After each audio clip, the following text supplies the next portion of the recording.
through all of the shapes that are necessary for flips. And flips is really, it's really just like a back tuck, for example, is just a really aggressive reverse crunch done in the air. That's all it is, okay? Well, we have to know what all the shapes are and how to work through those shapes. So the first one that we're gonna do is a straight position. So we're just gonna lay down, actually we'll stand up please, just pass it. So standing here, arms are gonna go overhead, and we're gonna shrug to the point where your arms touch your ears, okay? Then from there, a lot of your back, you probably feel your back arching a little bit. So in that position, what you want to do is squeeze your butt, pull your core in, right? And as we do that, we're gonna slide up to the toes and hold, okay? And we want the arms to be completely vertical, all right? So that position, fully straight up, if you inverted that, that would be your handstand. That's how you want a handstand feel, okay? And that is gonna be taken into every tumbling pass. So you go through a cartwheel, round off, back handspring. You're gonna hit that position, okay? Really tight in your core, arms up overhead, okay?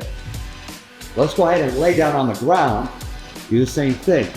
Lay flat, totally flat, arms up over your heads. And then point your feet. Let's go detail by detail, all right?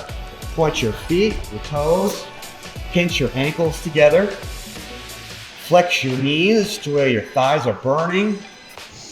Then flex your core to where your lower lumbar touches the ground.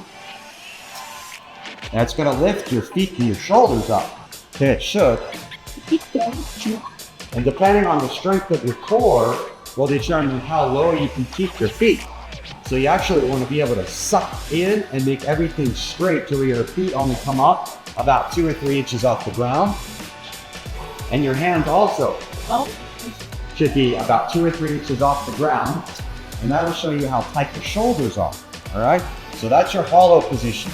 So let's go ahead and hold that hollow position with toes pointed, fingers pointed, core engaged, and tight, no lower backs lift it off the ground. Oh. Yeah. Press. That's post-press. Point your feet. Oh, yes. All right. Relax. Okay, so that's your first basic position. Okay, and this is actually really good for spinal health as well. So the next position. So after we've got our hollow hold here, we're really straight, boom, okay? What we want to do then is go to a pike position. So all we do is just bend in half, bring the legs up and hands out, and we're holding here, okay? So fingers out in front of you, toes pointed, fingers pointed. Okay, the next position. So from your pike, okay, we're gonna pull into a tuck position. We're pulling the fingers onto the tibias and pulling the knees to the shoulders, right through here like this, okay? We were watching some of the Olympic divers yesterday on the TV, and when they pull a tuck, their knees are, it's like they're folded in half, really tight, decreases that speed of rotation. Okay, so that's your third position. Now what we can do is we can go back through and we can straddle all of these positions, okay? So a normal tuck would be right here, then this would be straddle, okay? So then we can do a straddle pike, right? Like this.